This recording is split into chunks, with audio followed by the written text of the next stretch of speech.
Toughest exam है India का, UPSC, उसकी 2.5 लाख की फीस को हम 7,500 में कर दिए। और सेम बहुत बढ़िया, वेरी गुड।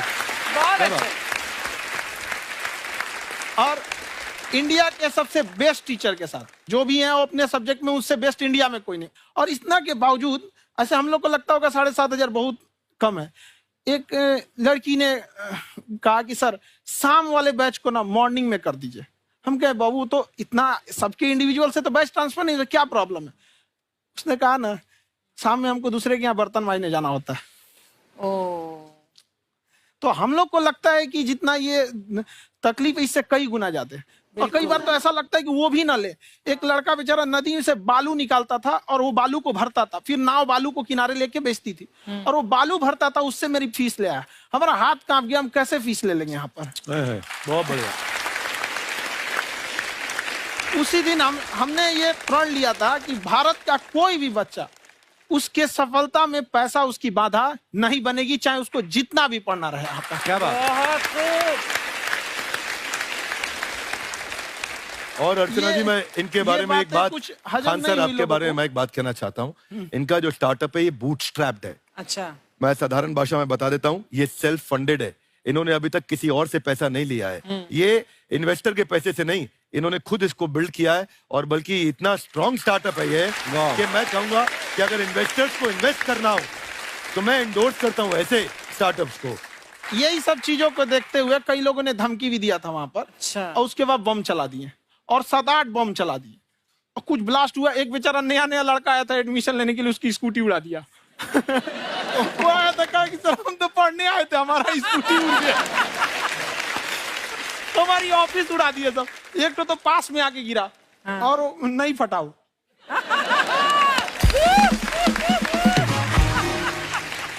बाद में बहुत सारे लोग धमकियां दिए, लेकिन कहते हैं ना सूरज कितना भी तेज चमक ले समंदर नहीं सुखा सकता। वाह वाह वाह, क्या बात है। मैम एक्चुअली ये फीस कम करने का एक और रीजन है। 2.5 लाख 3 लाख की जो फीस में सब लोग पढ़ाई अफोर्ड नहीं कर पाते। इसलिए वो कुछ ही लोग अफोर्ड कर पाते हैं, तो उनका मेंटल लेवल तो बहुत ऊपर चला जाता है। लेकिन एक पूरे देश का मेंटल लेवल थोड़ा सा स्टेबल नहीं हो पाता। तो जब फीस कम रहेगी तो हर वो लड़का तैयारी करने के लिए आगे आएगा जिसका सपना है देश के लिए कुछ करने का। सीटें लिमिटेड हैं, उन्हें को मिलेगी, लेकिन जिन्हें नहीं मिलेगी उसे मिलेगा देश का एक जिम्मेदार नागरिक। तो इस देश को बदलना। क्या बात है।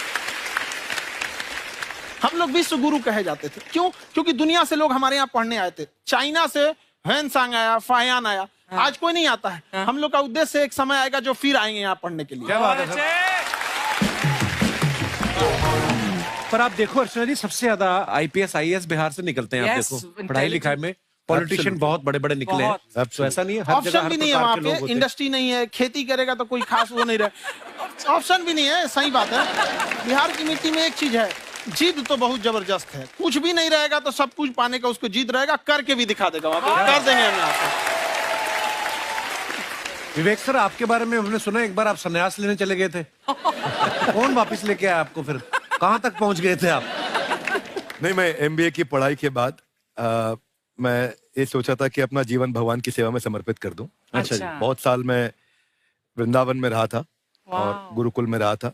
अच्छा। और वहाँ सेवा करना, बहुत अच्छी शिक्षा मिली। मैं बोलता हूँ मेरी असली एमबीए वही थी, मोस्ट ब्यूटीफुल एसोसिएशन। वाह। और मैं वहाँ भगवत गीता पढ़ी, जहाँ मुझे गीता से लगाव हुआ। तो मेरे गुरुजी का आदेश था कि आप भगवत गीता को बिजनेस मैनेजमेंट के साथ जोड़ के देश दुनिया में बताओ। मेरे को लगा बड़ा मुश्किल काम है। मैंने बाद में देखा कि डॉक्टर स्टीफन कॉवी, जिनकी किताब है 7 habits of highly effective people, आप सबने पढ़ी होगी, उन्होंने बोला मैंने 7 हैबिट भगवत गीता से लिए।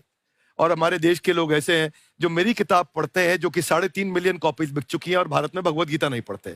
तो मुझे लगा कि मैं गीता विद मैनेजमेंट के ऊपर आकर के बातचीत करूं। मुझे लगा बहुत कठिन होगा, पर मेरे गुरुजी का आदेश था कि कठिनाई आपको तभी तक दिखेगी जब कठिनाई को देखोगे। तो एक छोटा उन्होंने मुझे बताया, पूछा कि इस कमरे में लाल रंग कितनी जगह है, देखो आप भी एक बार जरा देख के बताओ। 7-8 जगह लाल रंग दिख रहा है यहाँ पे आपको? 1 ये 2, वो लाल रंग टी शर्ट पे 3 4 5, ये लाल हो गया 6, उधर लाल हो गया 7, एप्पल लाल, बिल्कुल ठीक 7। पर जब आप लाल रंग ढूंढ रहे थे तो क्या आपको हरा रंग दिख रहा था? Yes no? नहीं। जब आप लाल रंग ढूंढ रहे थे तो क्या आपको काला रंग दिख रहा था? Yes no? नहीं। नो। जिंदगी भी ऐसी है, जो ढूंढोगे वही मिलेगा, बाकी कुछ नहीं मिलेगा। तो उन्होंने कहा कि आप इसी सोल्यूशन पे फोकस करो और गीता के मैसेज को पहुंचाओ। तो मैं बिजनेस मैनेजमेंट के प्रोग्राम्स कॉर्पोरेट्स में करने शुरू किए, क्योंकि गीता पहला मोटिवेशनल सेमिनार जो पृथ्वी के इतिहास में कपिल जी हुआ, वो कृष्ण ने दिया था। पहले मोटिवेशनल स्पीकर इस पृथ्वी के इतिहास के कृष्ण थे, जिन्होंने अर्जुन को रणभूमि में मोटिवेट किया था। बड़ी पेशेंस कृष्ण ने अपने लीडरशिप क्वालिटी से दिखाई, वो मुझसे मुझे बड़ा इंस्पायर किया, वो चर्चा ने इंस्पायर किया और डिस्कशन ने इंस्पायर किया। तो उस डिस्कशन को मैं आज भी लेके चलता हूं अपने साथ।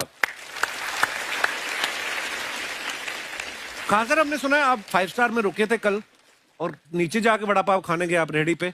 एक्चुअली क्या है ना कि वहां जो चीजें सीखने को मिलती है ना, खाली पेट और खाली जेब इंसान को जो सिखाते हैं वो किसी यूनिवर्सिटी कॉलेज में नहीं सिखाया जाता। और गरीबी बड़ा बेशरम चीज होती है। तो कहते हैं कि मौत भी तू जल्दी आया कर गरीब के घर में, कफन का पैसा भी खर्च होता है दवाइयां खरीदते खरीदते। हाय हाय हाय, क्या बात है। और खान सर की खासियत ये है कि जिसको तो पढ़ना है, जिसको एजुकेशन चाहिए, वो तो इनका वीडियो देखते हैं। लेकिन वैसे भी कई लोग, जैसे अर्चना जी बात करी थी, कहती मैंने जब देखना शुरू किया तो मैंने बैक टू बैक इतने सारे वीडियोस देखे, क्योंकि आपका जो तरीका जो बोलने में, एक तो इनकी जो टोन है पढ़ाने में, और साथ साथ में जो ह्यूमर आता रहता है, तो उसकी वजह से और भी इंटरेस्टिंग हो जाते हैं आपके वीडियो। शुरुआत में हम लोग जब स्टूडेंट लाइफ में थे, या हम कई स्टूडेंट को भी देखते हैं, वो बेचारे जब थक जाते हैं तो आपका शो देखने लगते हैं। तो शुरू में हमको लगता था जब कि अरे यार हमारी पढ़ाई उसके लिए है, लेकिन पढ़ाई में थक जाता है, शो देख के नहीं थक जाता है। हाँ। तो हमने सोचा दोनों को मिक्स कर देते हैं। तो हमने उसको, और आज आपको पता नहीं हमने भी यही किया है। मिक्स करने। हमारे एजुकेशन सिस्टम में 2 कमी है। हाँ। एक एजुकेशन की, दूसरा सिस्टम की। आप पटना से है ना? हाँ। हमें भी पटना पसंद है। बस कोई पटाने वाला चाहिए।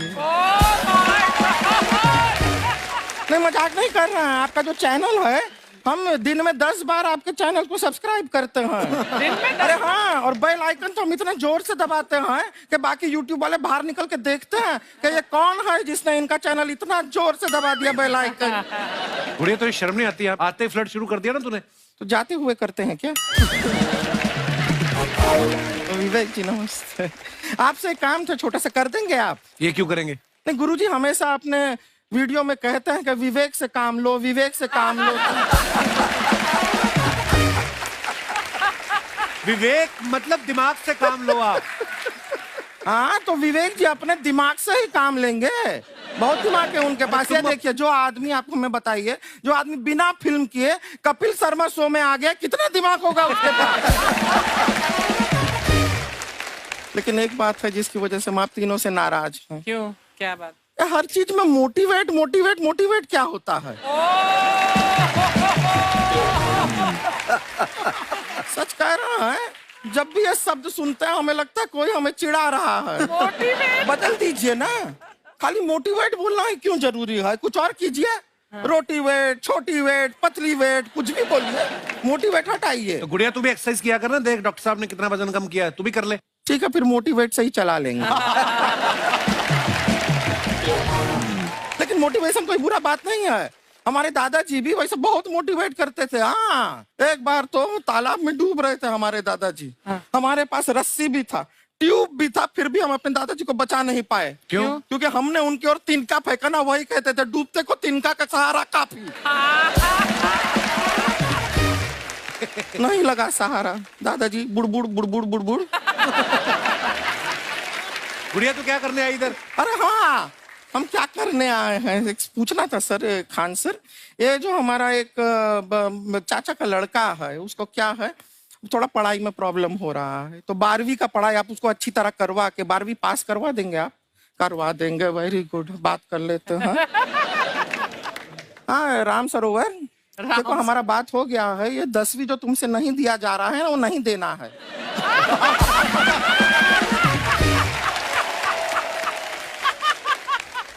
टेंशन नहीं है, 10वीं का खान सर से बात हुआ, ये सीधा 12वीं पढ़ा के पास कर देंगे। अरे ऐसे नहीं होता, पहले 10वीं पास करनी पड़ेगी, फिर 12वीं होगी ना।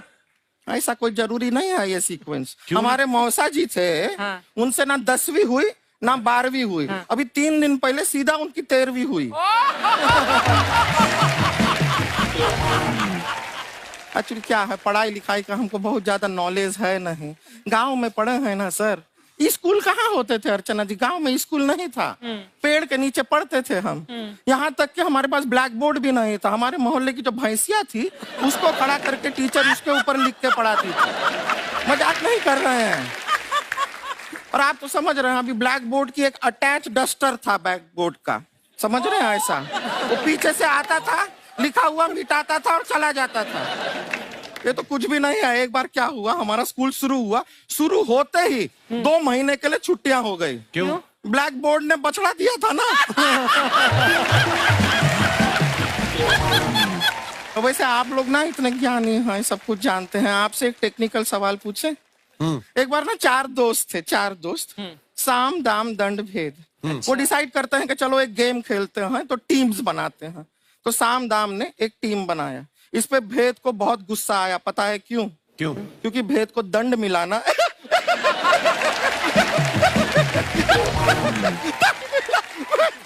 ये सिर्फ हंसती नहीं है सर, थोड़ा सा पेट्रोल पिला दो स्टार्ट भी हो जाती है। इतना है कि और भी बता दीजिए, जब हम बीमार होते हैं हम डॉक्टर के पास नहीं मैकेनिक के पास जाते हैं, और डिटेल दे दीजिए। ऐसा कुछ नहीं है सर, ये बोलते हैं खाली। लेकिन अभी एक रिक्वेस्ट था सर, हमारा एक भाई है, पुरुषोत्तम नाम है उसका, वो गांव से आया हुआ है। आप लोग थोड़ा उससे सब बातचीत करेंगे, थोड़ा उसको प्रोत्साहन देंगे। और शर्मा जी, आपसे भी एक रिक्वेस्ट था, आपसे हमने कभी कुछ मांगा नहीं है। पुरुषोत्तम आएगा ना, एक बार बस उससे कह दीजिएगा, पुरुषोत्तम तुम कितने हैंडसम हो। मैंने देखा ही नहीं अभी तक। तो देख के बस बोल दीजिएगा तुम ठीक है। कितने हैंडसम हो, ऐसा बोल दीजिएगा प्लीज। ठीक है। हम बुला लेते हैं पुरुषोत्तम।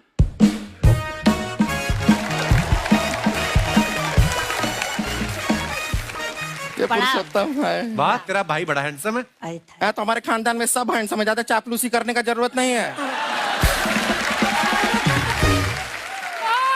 देखा हमारा यहाँ पे कितना चलता है। एक नंबर दीदी, एक नंबर। सब लोग हैं, नमस्ते कर दो। ये बड़ा अच्छा लड़का है, गांव में ना भैंस चराता है, इसको थोड़ा मोटिवेट कीजिए ना। नहीं तो मतलब भैंस चराता है तो मोटिवेट करके क्या होगा, शेर चराएगा बाद में। अरे शेर चराएगा तो शेर इसको चर नहीं जाएगा। नहीं नहीं, ऐसे हम खाली कह रहे हैं, तुम्हारा चेहरा थोड़ा बकरी जैसा है ना, तो वैसे ये सब बड़े बड़े लोग हैं। इनको बताओ कहा क्या बनना चाहते हो जीवन में आगे? HR। HR? अरे वाह, देखे कोई बड़ा कंपनी में ह्यूमन रिसोर्स का काम करेगा ये। अरे HR मतलब दीदी Hrithik Roshan. Tiny tin tin tiny tin tin. ना जूता पहनने का काम किया करो, जूता खाने का नहीं। काम किया है, कुछ बड़ा किया है लाइफ में? किया ना दीदी, एक बकरी के बच्चे को बड़ा किया है।